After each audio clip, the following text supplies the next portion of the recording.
जय महाकाल शिव गोरख मंदिर समिति में आपका स्वागत है। नमस्कार, मेरा नाम है नरेंद्र मोहन और आप देख रहे हैं मेरा चैनल शिव गोरख मंदिर समिति। आज हम बात करते हैं बाह्य मुद्रा की,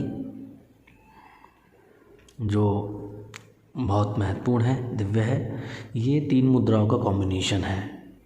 पहली चीज़ समझ लीजिएगा, 3 मुद्राओं का कॉम्बिनेशन है बाह्य मुद्रा।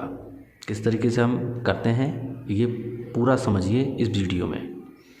देखिए, पहले हमें इस तरीके से कर लेना है।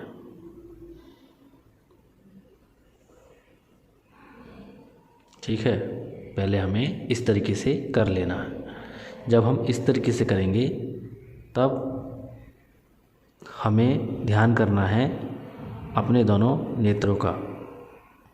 ठीक है, अपने दोनों कानों का, नासिका का, मुख का और अपनी समस्त इंद्रियों का हमें ध्यान कर लेना है। इस तरीके से बैठकर आसन में इस मुद्रा को कर लेना है।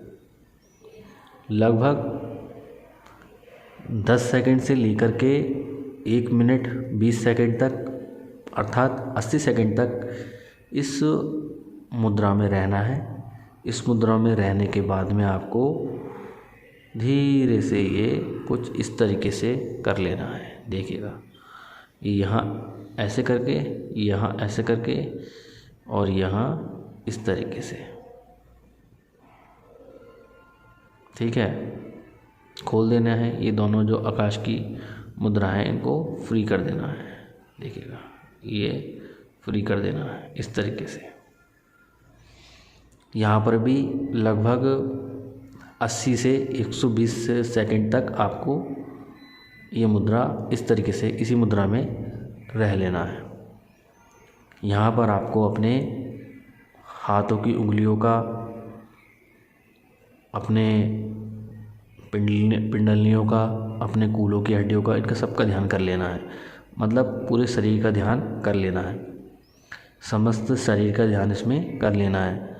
संपूर्ण भौतिक शरीर का ध्यान इसमें कर लेना है। 80 सेकंड तक, 80 से 120 सेकंड तक आपको इस मुद्रा में रहना है। ठीक है, और इस चीज़ का विशेष ध्यान रखें, जब ये करें तो बराबर ही रहें। इस तरीके से देखो, ये बराबर ही रहें।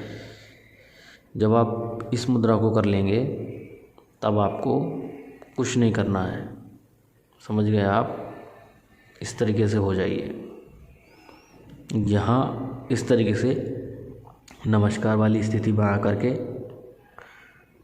धीरे धीरे 1 सेकंड से लेकर के 15 सेकंड की गिनती में अपने हाथ को इस तरीके से खोलकर कुछ इस तरीके से आप कर लीजिएगा। ठीक है, यहाँ कुछ इस तरीके से।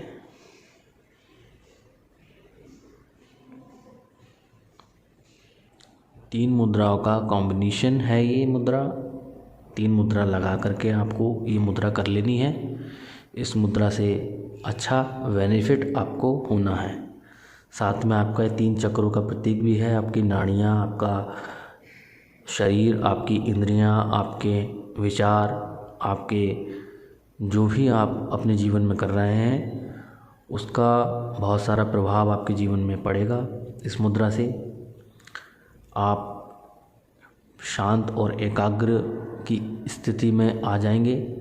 मन शांत और संतुलित हो जाएगा। आपका जीवन संतुलन में आने लगेगा। इस मुद्रा को किसी मतलब मूर्ति के समक्ष नहीं करना होगा। आपको बस खाली ये मुद्रा कहीं पर भी कर लेनी है। इस मुद्रा के साथ में आपको सिद्धासन या पद्मासन को लगाकर ही इस मुद्रा को कर लेना है। वज्रासन में भी आप इस मुद्रा को लगा सकते हैं। सवाल अब ये है कि इस मुद्रा को करते समय आपको किसी भी प्रकार की अशांति ना हो।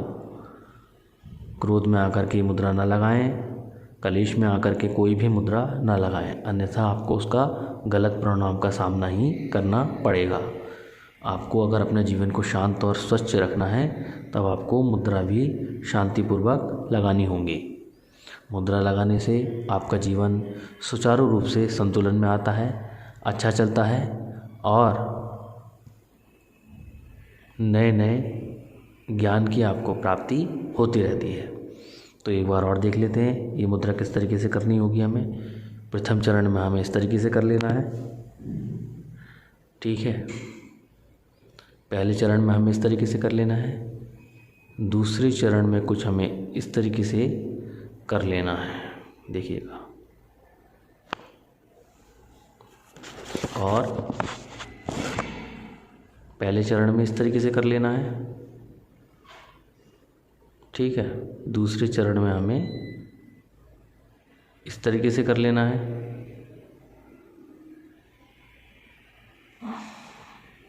और तीसरे चरण में हमें इस तरीके से मुख बंद करके नमस्कार करके इस मुद्रा को कुछ इस तरीके से कर लेना है। 3 प्रकार के चरण हमें इस मुद्रा में करने होंगे। तीनों प्रकार में हमें एक पहले प्रकार में हमें इंद्रियों के दर्शन करने हैं, अर्थात हमें पहला प्रकार जब हम ये करें तो हम इस मुद्रा में हमें अपनी समस्त इंद्रियों के दर्शन करने हैं। ये जो मुद्रा हम करेंगे ये वाली,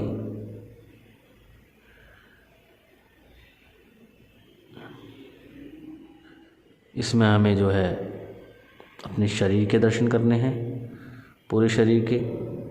और उसके बाद में हम जब ये वाली मुद्रा यहाँ पर ये अंतर्मुखी करके नमस्कार करके हम जब ये मुद्रा लगाएंगे अपनी, तो इस मुद्रा में हमें अपने समस्त चक्रों के, प्राणों के और समस्त शरीर की नाड़ियों के दर्शन करके, उनका स्मरण करके, इस मुद्रा को करके उनको नमन कर लेना है। निश्चित आपको सफलता मिलेगी और आप परम शांत की अनुभूति में पहुंच जाएंगे। ये मुद्रा चक्र भेदन के लिए भी महत्वपूर्ण है। साथ में ये हमारा एक ऐसा क्रिया योग है जिसमें हम स्त्री और पुरुष दोनों को मर्ज करके एक कर लेते हैं, और इस मुद्रा को हम बाह्य मुद्रा के नाम से जानते हैं। तो हम पूरा डिस्क्रिप्शन में आपको बताएंगे कि मुद्रा आपको किस समय करनी है, कौन से दिन आपको करना ठीक रहेगा, कौन सा मंत्र आपको इस मुद्रा के दौरान उच्चारण कर लेना है, किस समय आपको ये मुद्रा कर लेनी है, रात्रि के समय जब आप करेंगे तो आपको क्या अनुभूति इसकी होगी। ये सारी जानकारी आपको हम विस्तार पूर्वक डिस्क्रिप्शन में दे देंगे। पूरी निष्ठा के साथ में आप इस मुद्रा को कीजिए, निश्चित तौर पर आपको सफलता मिलेगी और अच्छा ज्ञान आपको अर्जित होगा। तो एक बार और देख लीजिएगा, ये मुद्रा कुछ इस तरीके से की जाएगी, देख लीजिएगा। यहाँ से ये कुछ इस तरीके से दिखती है। आप कहते हैं कि नीचे से नहीं दिखाते, तो यहाँ से भी देख लीजिएगा, ये मुद्रा कुछ इस तरीके से दिखती है। यहाँ ये कुछ इस तरीके से है, तो देखिएगा इस तरीके से आपको कर लेनी है। तो इस चीज़ का विशेष आप ध्यान रखें। पहली चीज़, मेरी कोई भी वीडियो आप देखें तो ध्यानपूर्वक उसको समझिए, समझने के बाद ही मुद्रा को कीजिए, क्योंकि मुद्रा करने के उपरांत जब आप पहले आप समझ लेंगे तो अच्छा ज्ञान आपको अर्जित होगा और आप कभी मार नहीं खाएंगे। ध्यानपूर्वक आप मुद्रा को करेंगे और अच्छी नॉलेज आपको उसमें होगी। तो उसमें कीजिएगा, पूरी वीडियो आप इसको देखनी है। पूरी वीडियो आपको देखने के उपरांत ही आपको ये मुद्रा समझ में आएगी, क्योंकि ये मुद्रा 3 मुद्राओं का मर्ज है, अर्थात इस मुद्रा को करने के 3 चरण होते हैं। मैं लाभ कभी ज़्यादा बताता नहीं हूँ, क्योंकि मैं लाभ अगर बताऊँगा तो फिर वो सही नहीं रहेगा। इसलिए आप अनुभव कीजिए इस मुद्रा का, और जो भी लाभ आपको हुए हैं उन्हें सभी लाभों को कमेंट्स में ज़रूर मुझे बताएं, ताकि जिससे मुझे ये अनुभव हो सके कि जो मैंने बताया वो आपके काम आया है या नहीं। तो इस चीज़ का विशेष आप ध्यान रखें, स्वस्थ रहें, निरोग रहें और जीवन में खूब प्रगति करें। मिलते हैं अगली वीडियो के साथ में एक नई मुद्रा के साथ। जय महाकाल।